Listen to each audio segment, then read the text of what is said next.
morning. Great Good morning. Rising. Go ahead, Miss Audi. Do your thing. Peace, Great Rising. Welcome to Young Scholars. My name is Miss Audie. I'm happy to be with you all this rising. Rob, you go Good ahead. morning, everybody. Good morning. As usual, I am excited to see my young scholars. Always excited to see them. The Young Scholars Academy, we're going at honing in sixth year academic program based on Black knowledge and Black history. And we're just here every Saturday with our young scholars because we can't be in person yet. And we're looking, we're waiting, we're anticipating, we're anxious where we can meet up together and read and learn and tutor and help build that self-esteem up. But even for those who are out of our range, we're still gonna tap into technology and have them participate in the academy virtually. So thank you very much, and would like to introduce our young scholars. Um, can you say your name, what grade you are, and where you're from? And Maya, since you are on the top, why don't you start? Hi, my name is Maya, and I'm in grade 4, and I live in Massachusetts, and I go to Lincoln Elementary. Beautiful, beautiful. All right, go ahead, Daniel. You're on mute. Hello, my name is Daniel. I'm 10 years old, and I'm in the 5th grade. And I like reading. Okay. Where do you live, Daniel? Oh, City New or York. state? New York. Yeah, nice, New York, nice. New York. Aaliyah's in the house. You're on I'm mute. loving it. You took yourself off mute and then you put yourself back on mute. There you go. I'm Aaliyah Shepherd. I'm in the 8th grade, and I live in New York. Nice, nice. We still don't have a camera for Ayana, but you could talk. It's not working today, which kind of sucks. But hi, my name is Ayana. I am a 12-year-old, and I am in New York City. Nice, nice. So, who are we gonna start with this morning? Who wants to start first? Oh, okay. Daniel I'll got his start. hand up. Oh, okay. Yeah. Go ahead, Daniel. You're on mute.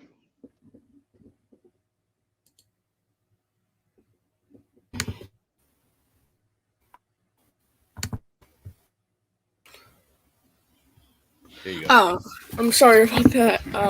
The mic was glitching out a little bit, but I'm going to be continuing where I left off on Clubhouse Mysteries. It's really good so far. All right.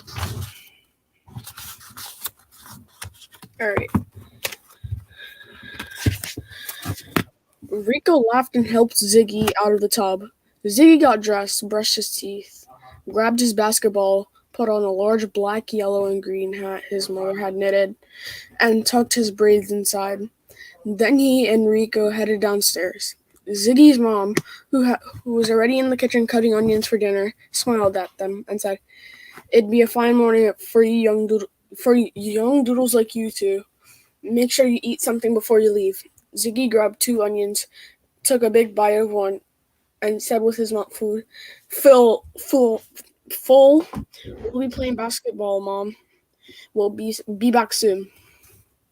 Rico, who usually had cereal and juice and toast in the morning, just like the picture in front of the cereal box, was always surprised at what Ziggy ate for breakfast. Yesterday, Ziggy had eaten a cold ear of corn covered with peanut butter. "Don't be afraid to try new ideas," Ziggy had said. When we're spies for the FBI, we may have to eat bugs." Rico hoped not, but he didn't tell Ziggy. were both laughing as they left Ziggy's house and headed for the basketball court down the street. They practiced bouncing their basketballs on the sidewalk at exactly the same time, so that only one thunk can be heard instead of two. Laughing and concentrating, they didn't even hear Jerome sneak up behind them. He knocked both balls out of their hands, yelling, and Washington's famous come-from-behind sneak attack takes the ball from the two rookies once again. "You think you so slick, Jerome, Mon," said Ziggy, "but I knew you were there all along. I just wanted to think I didn't see you." "Yeah, I forgot, Ziggy, you were in training." "I used to be a spy for the FBI," Rico and Jerome shouted in unison. I don't know how to pronounce that. Jerome lived with his grandmother and two little sisters. Some days he couldn't come out to play with the other guys because he had to babysit. Once he took his sisters with him to the basketball court, and Latonia had fallen and bumped her head on a rock. She had screamed like her head was split wide open, even though it was just a tiny blood spot.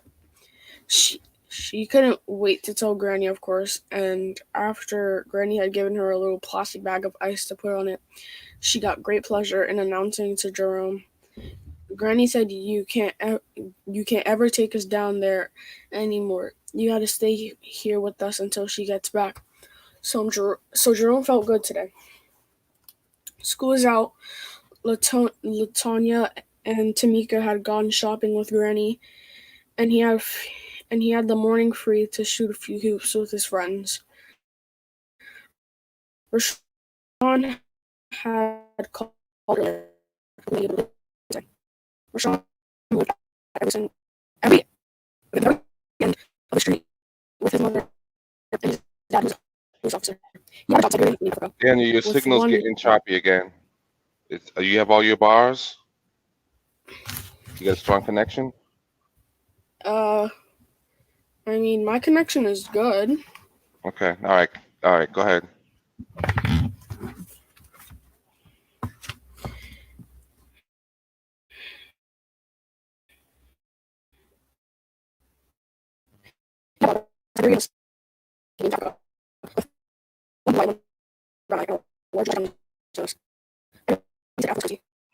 That dog had right there in Rashawn's garage, just because he didn't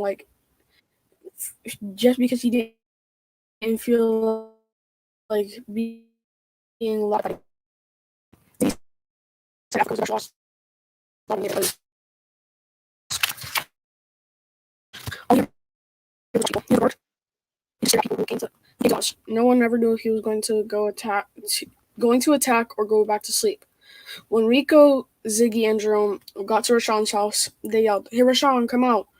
Africa just yawned. Rashawn, wearing army boots and dark sunglasses, came out of his house, not with a basketball, but with a large black plastic dinosaur.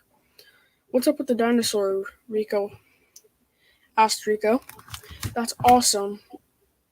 A brontosaurus," yelled Ziggy, "my favorite mon." "It's an apatosaurus, not a brontosaurus," Rashawn corrected him. "They were vegetarians, just like me." I still don't believe you don't eat hamburgers or hot dogs or pork chunks, man," Jerome chimed in. "I just couldn't make it if I had to live on lettuce and bean sprouts like you.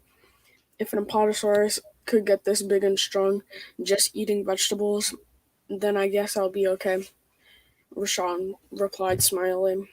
"Let's go shoot some hoops and I'll show you who's got the power." I think I'll let off here. Okay, great. Why don't you tell everybody why you chose that book, and can you show us the cover of that book again?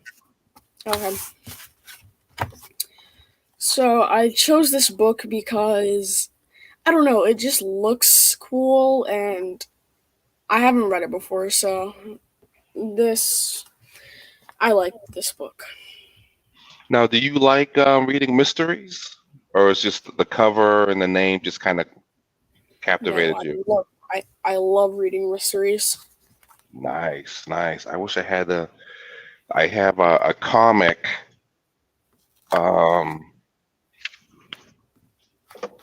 No, it's not over here. It's a black comic book writer and illustrator did Black Sherlock Holmes and Watson.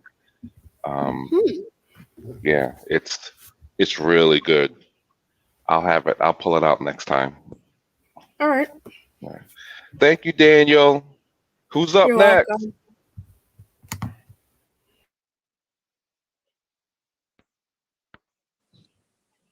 Okay, Aaliyah, you want to go up next since you're up top?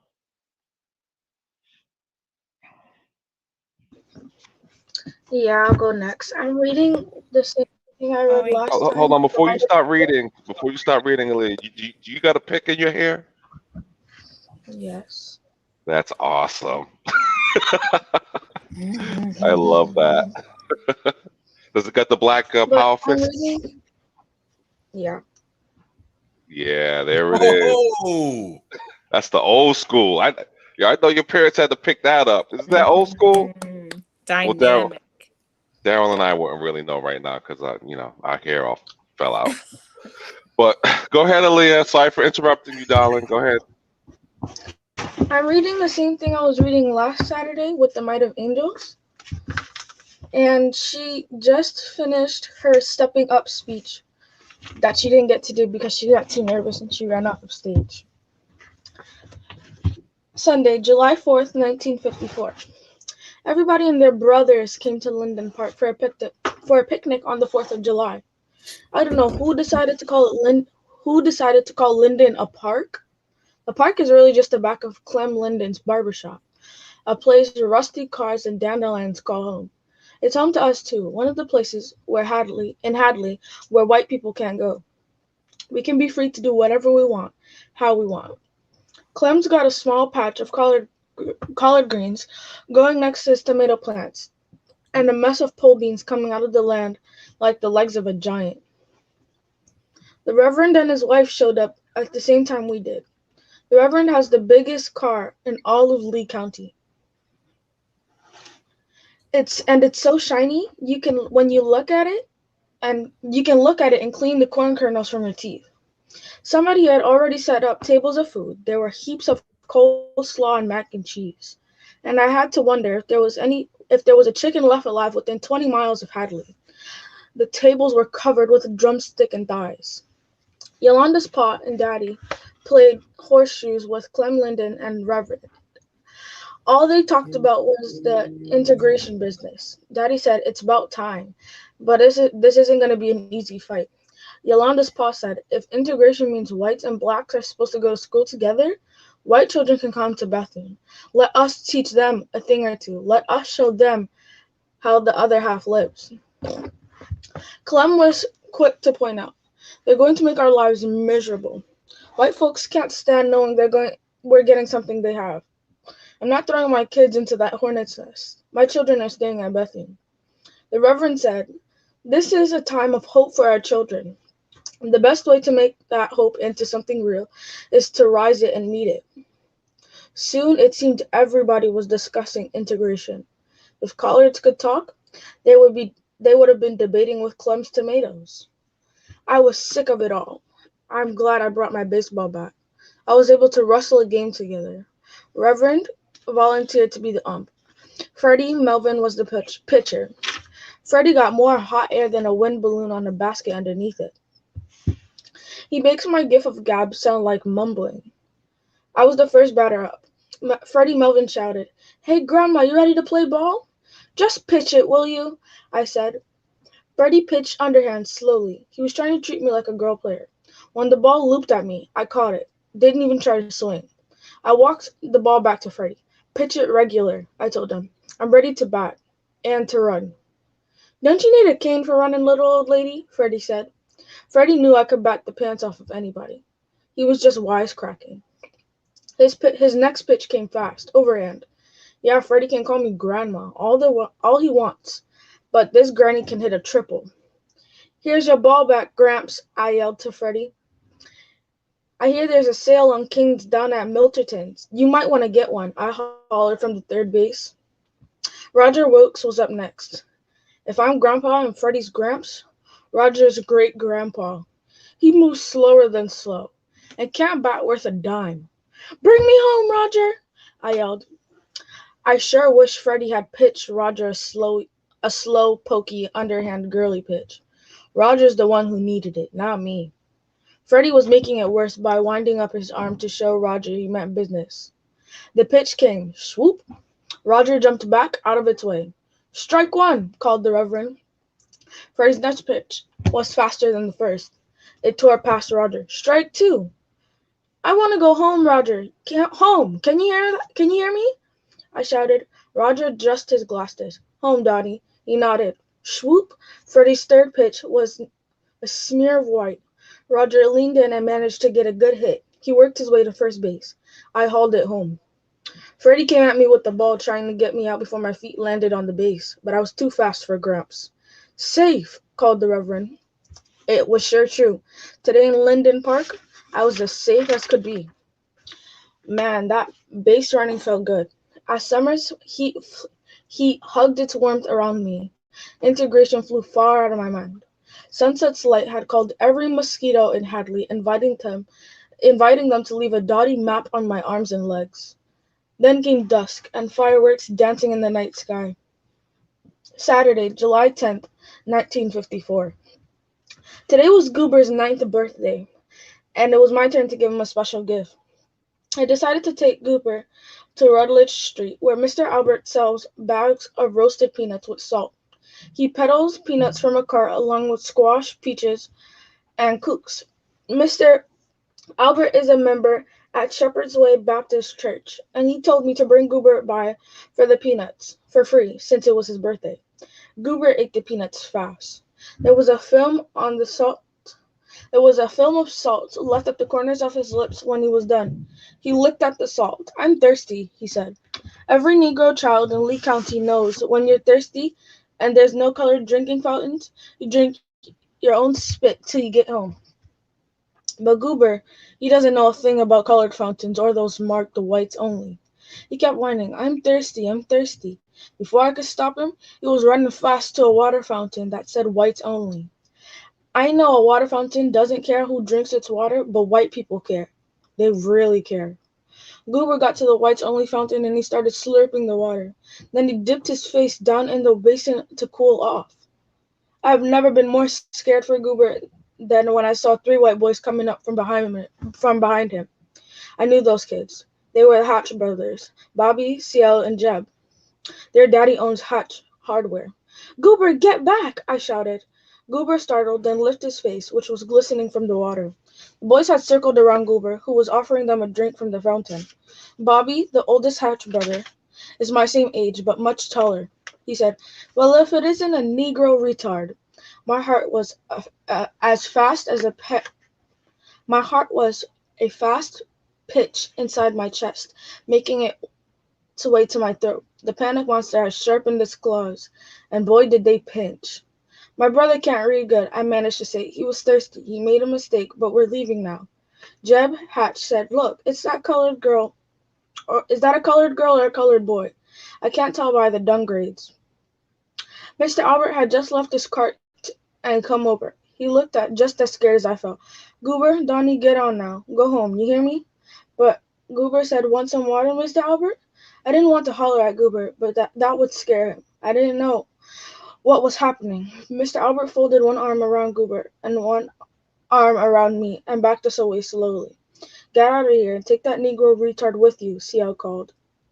All three Hatch boys started to chant, Negro retard, Negro retard. Then came the sticks and the spitting too. Mama and Daddy have always told us to tell them when we have a run-in with white folks, but telling them about run-ins always leads to more trouble somehow. It's a late night when I write this. Goober's been rocking in his sleep, and he's been singing very quietly, happy birthday to me, as he dreams, and whispering Negro retard into his pillow. Monday, July 12th, 1954.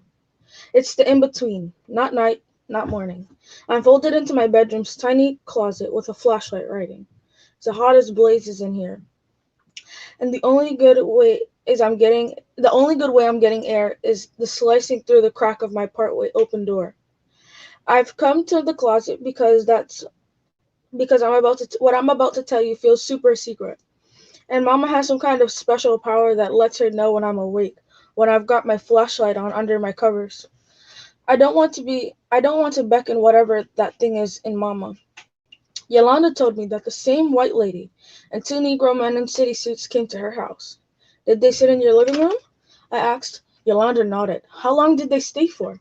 My daddy showed them the door soon after they started talking. I told Yolanda how the lady hugged Mama. Yolanda's eyes went wide. Hugged for real? Like touching each other? For real, I said. That's when Yolanda fished a crumpled sheet of paper from her pocket. It was a mimeograph copy of a flyer with lines for people to sign their names. This is what the two men and that lady gave my ma and daddy before they left. I have the steadiest hand in Lee County on the account of how firm I can hold a baseball bat. But my hand, all on its own, has a little quiver to it right this minute, and I'm doing something I hate when others do it, especially at school. I'm chewing on the pencil Goober gave me. The paper Yolanda shows me has Ma and Daddy's signatures on it too. I'm pasting it here just to make sure it's real, and that it's not one of those dreams like when a Martian comes and takes you to someplace green. National Association for the Advancement of Colored People (NAACP) taps top students to start integration process. Parental consent required. Right off, I recognize Mom and Daddy's curly signature and Daddy's blocky way of forming letters. They signed me up to attend Pretty Man Coburn. Come September. Later, full morning. Is this what I pasted during the in-between really here? Or is it part of the Martian dream? I'm going to flip your pages six and back. 1, 2, 3. National Association for the Advancement of Colored People (NAACP) taps top students to start integration process. Parental consent required. Student name Donnie Ray Johnson. Grade as of September 8th, 1954, 7. Parents Loretta Johnson and Curtis Johnson. Thursday, July 15th, 1954. Yolanda's no good pogo stick expert, but she's just as good as rhyming and singing. Today I jumped high and hard on my pogo while Yolanda set my pumping to a song. Pogo, pogo, where do we go? To the clouds, to the sky. Jumping, pumping, way up high. Pogo, pogo, where do we go? To the moon, to the stars. Take a pogo trip to Mars. Monday, July 19th, 1954. There was a small item in today's newspaper about the All-American Girls Baseball League. It looks like the owner of the AAGBBL will decide to suspend play for the 1955 season. Some of the players keep touring around, but even truly, the league will call it quits. The paper said the crowds at baseball parks are coming to see girls play are drying up. How can that be? Who wouldn't want to see the best girls, batters, pitchers, and base runners around? Now I'll never get to ask to play in the league. I hope Yolanda doesn't ask. Have you ever seen a Negro player in the All-American Girls Baseball League? I was planning to be the first one. Thursday, July 22nd, 1954. Tonight for supper, Mama served my favorite two foods, pulled pork and fried pickles. When I came to the table, Goober had set up his peanuts in the shape of a happy face, smiling at the center of all of us. Right off, I asked, how come we get special food on a regular night? We're celebrating, Mama said. Mama and Daddy explained some of what Mr. Cullen had told us. That test I had taken at the school with Yolanda and Roger had been issued by the Department of Education for the state of Virginia. They said that because of the test results, I had been picked to attend Pretty Man Coburn in September. They told me the test was set up to be very hard so that even me and other smart kids I think couldn't pass it. If we all flunked, the Department of Education would have no reason to keep us out of Pretty Man. I don't ever flunk, I said. Mama nodded. You three kids who took the test passed. She told me I only missed one question. I knew the question Mama was talking about. She said, they showed us your test. Mama looked pleased. On one of the questions, the test asked to give you a word that a force that propels and starts with the letter M. It says the force is stimulus like a storm. I told Mama. That question didn't say anything about a storm. Anyway, Mama said, the correct answer is maelstrom. I folded my arms. What kind of world is maelstrom to give a kid on a test? You did very well on the test, Mama says. Donnie, that's what matters most. Daddy was smiling and shaking his head. He said, my pogo stick doesn't start with the letter M. He told me about the white lady in the black dress and the colored men in the big collared suits who came to our house. They were from the NAACP, a group of people whose members were working to get equal rights for Negroes. How come the lady was talking funny? I wanted to know. And how come she hugged you, Mama? Daddy answered with a question. How come you weren't minding your business, Donnie? That was a private meeting between grown-ups. Goober had set a fried pickle sphere onto his plate and had made a pickle-shaped man with peanut arms and legs. Funny talking grown-ups. Funny talking. He said, I didn't dare mention the paper Yolanda had shown me. Daddy told me the lady was from New York, and that's how Northerners speak. And that there's nothing funny about people wanting to help you, even white people. That lady's name was Cynthia Woods, Mama told me. She was very kind and was pleased that we agreed to help with the work that she and the others from the NAACP are doing. Mama and Daddy told me I'd get better education at Pretty Man Coburn, and they reminded me Pretty Man is a far walk from where we live, a whole 2 miles away. But you have the right to attend the best school in the district, Daddy said, no matter how far it is. I guess that meant I have the right to walk on those clean Pretty Man sidewalks and the right to say good morning to those pretty pointy Pretty Man trees out front and to play on that Pretty Man baseball diamond after school. I'd walk 1,000,000 miles for that. Yolanda doesn't own a telephone, so I couldn't call her to tell her about how happy I was that she and Roger and me were chosen to be Pretty Man students. With all this news, none of us had eaten. Mama said grace. Pass the pork, Daddy said. Pass me a pickle, I said. Goober said, look at my peanut pickle person, Donnie. See my peanut pickle person on my plate? Mama doesn't ever let us play with our food, but tonight she's allowed Goober his fun. Let's eat, was all she said. And that's where I'm stopping. You know, as you're reading, the story continues to captivate me, and something came up, or I thought about something that I don't think I've ever thought about before, was the anxiousness of the black kids knowing that they're going to be taken out of their black schools, going to all white schools. And what an interesting concept when the kid said, why don't, I don't know if it was the kid or the parent said, why don't they come to our schools? That would have been really cool. Kind of reverse integration, having the white students come to the black schools. Does anybody else have any comments on that? I do. I was typing in the chat, but I'm glad that we're having conversation about it. Yeah, it's like imagine being escorted to school and being the only black student there amongst all of these white students, and still having the responsibility of, being a good student, getting good grades, being a good child at home, and just working on being a good person. There's so much that was up against. When we started talking about Ruby Bridges, I don't know if you've all have heard of her, but there's so many stories like that. And I even thought about my mom. So this situation has started in 1954, integration. And my mom was born in 1958. So once she got to once it was time for kindergarten, she was already, into schools that had mixed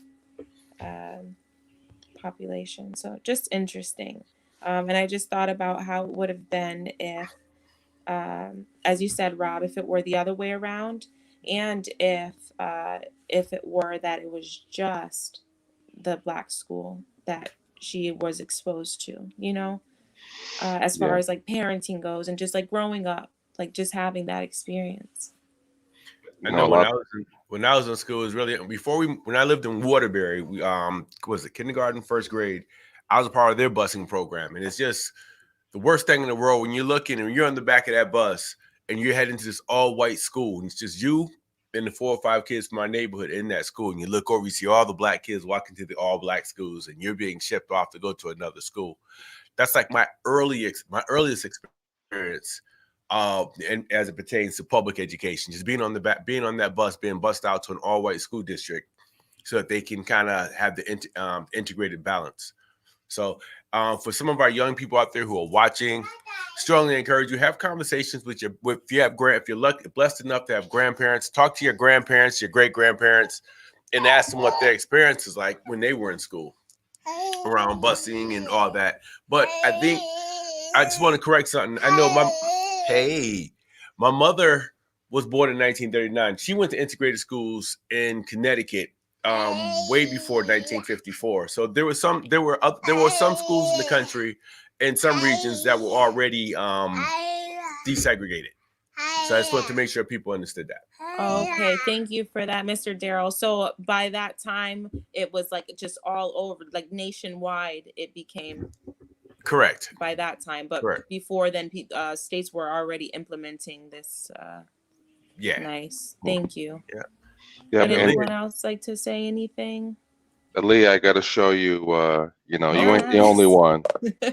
This ain't mine though. This is my son. Wait, Mr. Rob, can you pick your hair?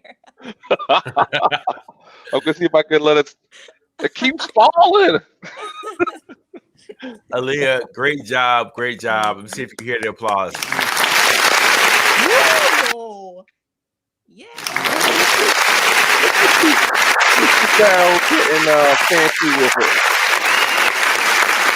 That was like running water.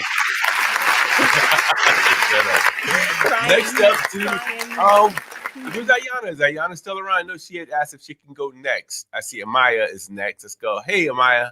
Go ahead, Amaya. Hey, Amaya. What are you reading today? I'm still reading Cully Ford, the Secret Journal.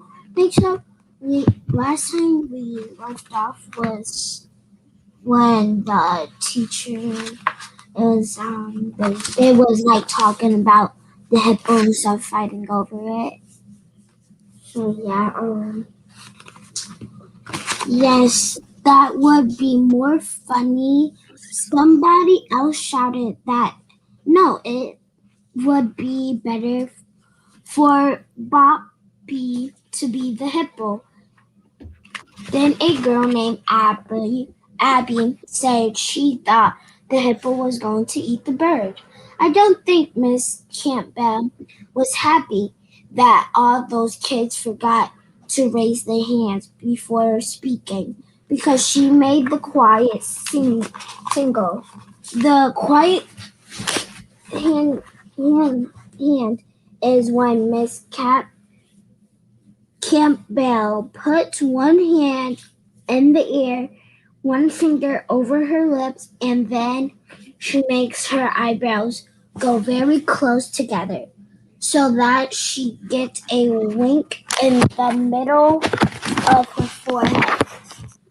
Miss Campbell is not a very old lady, but she can make her face wrinkled in lots of different ways to show if she is happy or mad. When Miss Campbell made the quiet hand signal, the rest of us stopped talking and made the hand, hand thing. Then Miss Campbell started reading the story, and we found out that Bobby is the hippo and Peaky is the bird. I was disappointed, but I decided I would try to love the story anyway. And you know what I did.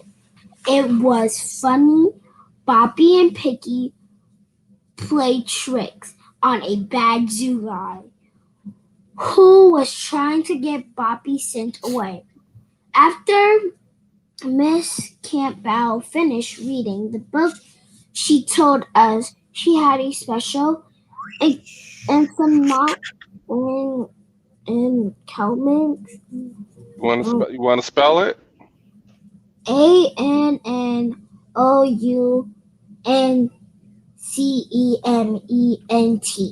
Oh, announcement? Announcement. Because it's like this long word. It's a long Now word. you just learned the new words and you got it. Announcement. Announcement. She Good job. said that she read the story to us because someone very important from the story was coming to visit our class on Friday. I think it's Boppy. Emily shouted, Boppy is not real. It's probably a different hippo. Lindley said to Amelia, I started getting excited. I had never seen a hippo in real life, except for in this game called Hungry Hippos, where you make a plastic hippo's mouth bang up and down so that marbles fly everywhere. Miss Campbell made the quiet hand signal again. Then she said that the author of the book, was going to visit the second grade on Friday. The author is the guy who wrote the book, and his name is Bob. Miss Campbell said we would do some special activities to get ready for Bob visit, like thinking up questions to ask him and writing about friendship and stuff like that. People started raising their hand like crazy to say questions they had for Bob. But Miss Campbell said it was time for a bathroom break. I was in front of Tiffany in the line. I used to always try to be in the back of the line, but I don't worry about that kind of stuff anymore because I'm too grown up for that now. I also made a famous man fall down some stairs the last time. I tried to be in the back of the line. So when we weren't in the bathroom, I was supposed to go before Tiffany. But she said I had to let her go first. That's not fair, my friend Lily said. Kelly was in front of you. I looked at Lily. Then I looked at Tiffany. Lily was being a good friend. I didn't want to make her mad, but having Tiffany tell her what that I wrote mean stuff about her. So I just said, it's okay, Tiffany can go first. I don't have to go that bad. After the bathroom, it was writing time. I wasn't sure that to tell Miss Campbell about my journal. I wanted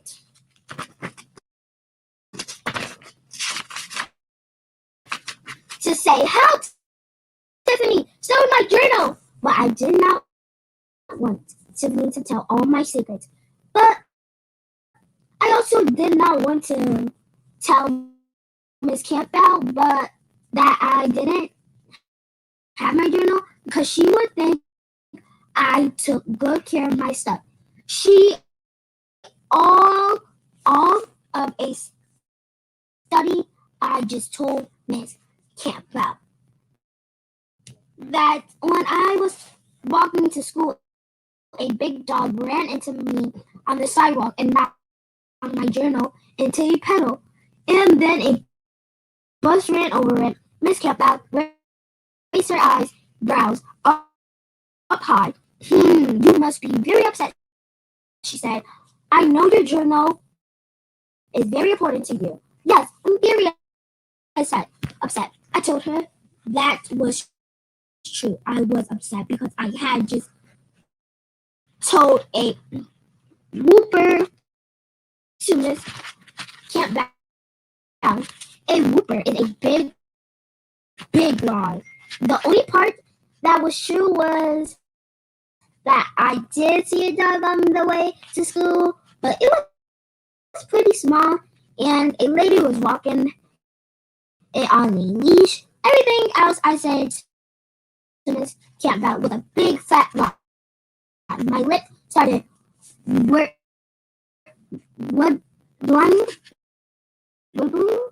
and my eyes got a little. What? I thought about that. What a big liar I was. I thought Miss Campbell might say there, or something like that. But she just gave me the plain old notebook. Don't let this one get ran over by a bus, she told me. That's all I'm reading for today. I love it. I love it. Good job. Good job, Nice. Amaya. Good job. Mm, Now, I put this. Oh, sorry. Go ahead, Rob. do we have time for me to read a book? Woohoo. Can The you big. read? I'm going to try my hardest. Oh, nice. It's a book from Nick Jr. Little Bill, a series created by Bill Cosby, and this one is called The Big Storm, by Robin Reed and illustrated by Kirk Albert Etienne. And it's funny because I used to read this to my son when he was little, and regardless if there was storm or not, he was always in my bed. So, he didn't need an excuse. All right. Rain was pounding against the window as little Bill got ready for bed. Can you read Teddy and the tugboats to me, Mama? Little Bill asked. We can help Teddy save the tugboats from the big storm. Toot, toot, toot, toot, said Brenda. First, let's get you safely into bed. Is my camera good or no? Yeah, we can see it a little bit All right. because your green screen. Oh, got you. As little Bill got under the covers, lightning flashed outside his window, and then kaboom! There was a loud crash of thunder. Little Bill grabbed Brenda's arm. I don't like lightning and thunder, Mama, he said. They're so scary and loud. I know, baby, said Brenda. You like that? That little accent? That's my little southern accent. I know, baby, said Brenda. That's why I'm here, and we'd better hurry. The tugboats need our help. Suddenly, all the lights in the room went out, even the guppy nightlight. What happened, Mama? Asked Little Bill. I think the storm made the lights go out, she answered. Little Bill moved closer to Brenda. Can you turn them back on? I can't, Little Bill. But I'm sure they'll come back on in no time, said Brenda. She pointed out the window. Look, the lights in all the houses on the street have gone out too. Just then, Little Bill spotted some brightly colored lights in the doorway. Little Bill, I brought you some glow sticks, April said as she waved her arms. They're fun to play with in the dark. Cool, said Little Bill. We can use them as a laser light shield. April laughed. Yeah, they can protect us as we find our way back to our spaceship. Outside, the lightning struck again and the thunder rumbled. Kaboom! Little Bill jumped at the loud sounds. Don't worry, Little Bill, April said. Whenever I hear thunder, I imagine the clouds are playing basketball. If they make a basket, the thunder goes wild. Kaboom! Kaboom, kaboom! 2 points for the clouds, shouted Little Bill.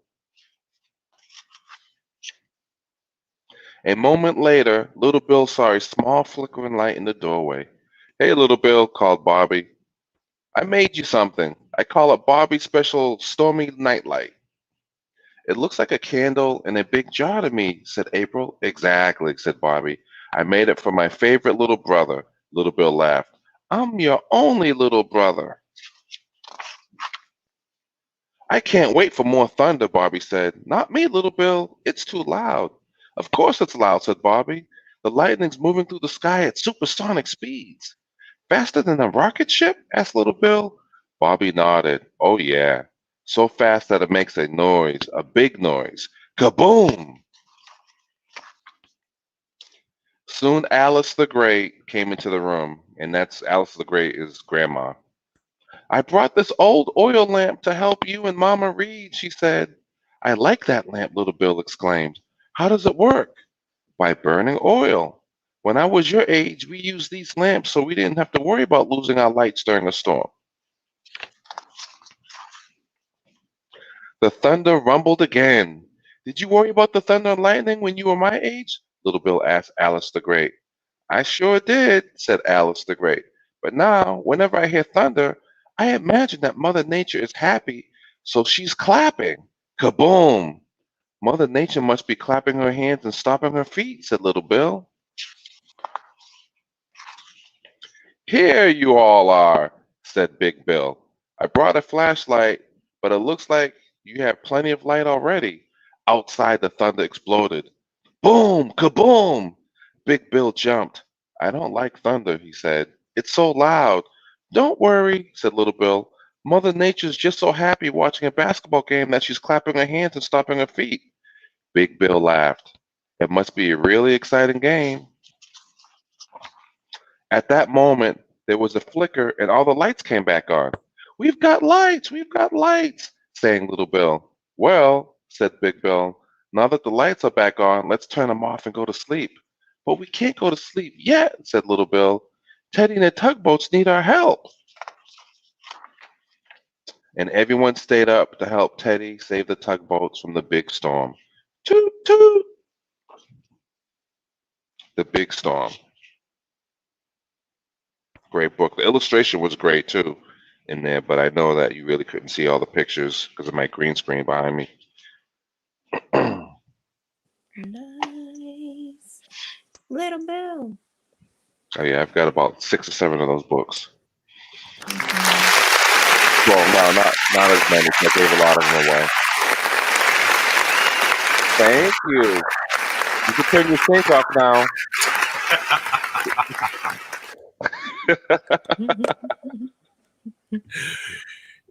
Good job, Robert. Good job. We're so impressed.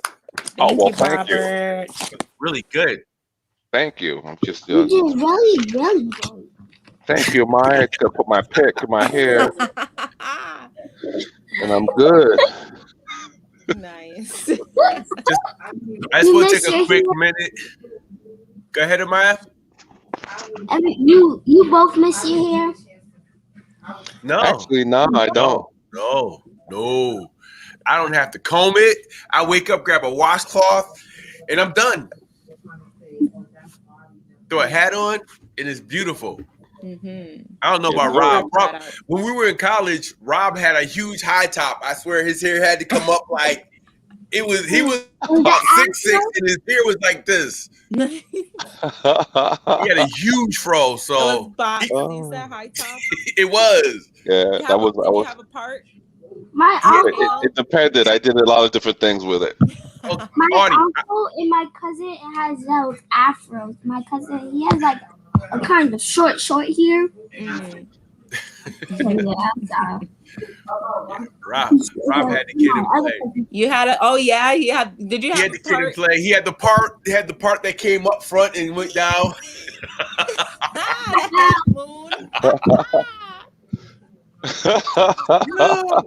Okay. Do the James Brown. Nice. That's awesome.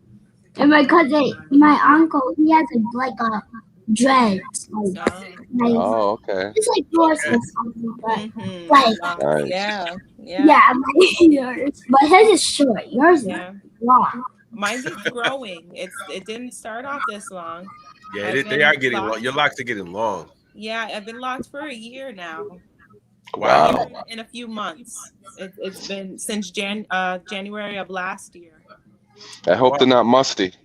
Oh, they smell so good. I Huh? put so much. I put different oils. I wash it all the time. My hair smells amazing. Nice. Zuri's hair is getting long. Her locks actually coming down past her shoulders now. I'm like, oh shoot. Yes. Yeah, So and my beautiful. I locked my son's hair as well. Both. I of them. seen those pictures. It was Yeah, dope. locked. That's dope.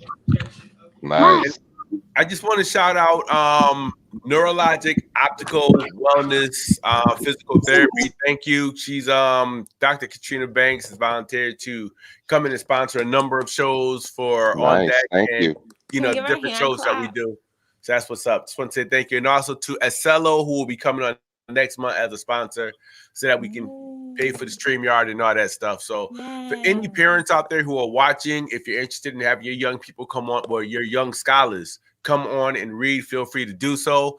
If there are any adults out there, do it again, Amaya. Do it again. Come on. Oh yeah, that's my girl right there. So if there are any adults out there who like to come on and read, we definitely welcome that as well. If you're an author, I know there are quite a few people who have children's books out. Feel free to come on, join us, read your books. Read your books. It's all about that vibe. We're all about that, and we're here for it. If you have any questions about the Young Scholars Academy, you can contact the Boys and Girls Club Family Center, 739-8547. That's the number, right? I haven't called in a while. 739-8547. You can inbox myself at Facebook/Daryl Moss, DARRYL. You can inbox Miss Audie, Mr. Rob, leave our kids alone. But you can definitely get at us, and we would love. Oh, I see my man, the bruh man, Kevin Dumpson wants to come on. Kev, I'll text you after this broadcast goes off. I would love to have you on and come on and talk to our young people and read a book, without a doubt. So if anybody would like to join us, say I appreciate cats who are assertive and right on top of it, like Kevin Dumpson. If you'd like to come on, don't hesitate. Just let us know. We'll bring you on. Amaya would love the company. Aaliyah would love the company. Let's see. Did Ayana read? Is Ayana still here to read? No, she got off a bit ago. I don't think she's. Okay, we'll No. catch Ayana. And maybe her connection today. She was saying the camera. Okay. You That's can okay. read Tia Lola because me and my classroom is reading Tia Lola. It's about We this. do have some. Say it again, Amaya. I'm sorry. Me and my classmates are reading Tia Lola. It's like a auntie, and it's this boy's name is Miguel. So, his mom and his dad is probably getting a divorce. We don't know yet, but Miguel doesn't really like Tia Lola, but he's getting to liking her a lot because he had baseball tryouts and he did good because she made these nice foods. She had like magic, and she made this nice food, and he got stronger. Oh. And he got into the baseball game. Oh, okay. Amaya, are you comfortable? I'm just curious. Amaya is on point. I love the energy. I love her energy. I'm mad comfortable right now. Hold on, I gotta pick my hair. Hold on. I got to do my hair because I got to go to a birthday party. Like at 1 o'clock. I have to go get more presents and get a bag and a card. No money, but I'm sorry because I save up my money, not give it away. Don't eat too much cake now. Oh, I'm not. I don't like cake that much. I like red velvet cake. That's good. All right. Who doesn't? And real quick, just for all of our people on the sidelines, we had a couple of comments today. Kyrie Tabar, love that brother. That's my bruh. Stay strong, everybody. Said he loves what we're doing. Yes. I'm learning to read emoji. Check that out. Yeah. Only Jordan Reed, who's always on point with it. Awesome job to the readers. She says, great job, Mr. Robert C. Jones. Of course. Again, Kevin, I know this already. Says, when is he on? Because he enjoys read alouds. Kev, we're looking forward to having you on, Doc. So that's going to be dope. With that, any last comments, anybody? Miss Audie, Rob, anything you guys want to share? Just everybody have a great day. Be productive. Keep reading. Amaya, you got that word? What was the word? Announcement. Yeah. Yes. Smart girl. Okay, so now you add that to the bag. I thought I had some fun in here. And a special shout out to all the staff, board of directors at the Paulo Freire School of Social Justice that were in Chicopee. If you have young people looking for a great school to attend and to learn more about social justice, great school. Inbox me, inbox Kevin Dumpson if you need information on it. Yeah, and we'll do our best to see if we can help make that happen. Go ahead, Ms. Hart. Mr. Darrell, what grade level? What did you say it was? I believe it's middle school and high school. Okay. Yeah, he didn't say. If I'm wrong, Kevin Dumpson's gonna correct me. My sons are going into 6th grade and they need a school. They're gonna be out of elementary. Wow, I can't. That's wow. New school too. Crazy. Yeah, I'm like, oh man. I have a few schools in mind, but we're still figuring it out. But that's great information. Thank you, Mr. Darrell. You're more than welcome. Chicopee kind of. All right. So with that being said, I think that's it. Oh, no, I'm sorry. I was wrong. It's grades 9 through 12. I'm on the board. I better get it right. Okay. So when they're ready for the 9th grade, listen, I'm gonna bust my butt to make sure my boys are up in that school. It's a great school. Yeah, Bay State Academy goes. My son's at Bay State Academy, so they go 7 through all the way up to 12. Okay. 7. Okay, I need 6. I was also thinking of is it community? No, they go up to school? 6 to 12 because he started them once he graduated from Sumner Elementary School. Middle Yeah, I was about to say, yeah. So I had community music school. I believe there's 6th grade as well. That's another. Really? That's another option for people. Yep. So, just as long as all of our parents understand that you do have options out there. And don't forget the Paulo Freire School. They have a dual studies program in collaboration with Holyoke Community College. So, I got to push that because I'm on the board. So telling people, come on out, get involved, explore your options, and take advantage of the opportunities.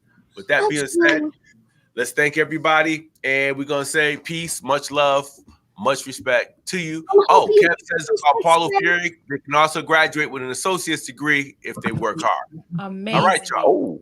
Amazing. I want to be in 6th grade so bad. Nice. That's phenomenal. Thank you. Thank you for that information. Peace and blessings, y'all. Have a beautiful, beautiful weekend. Later.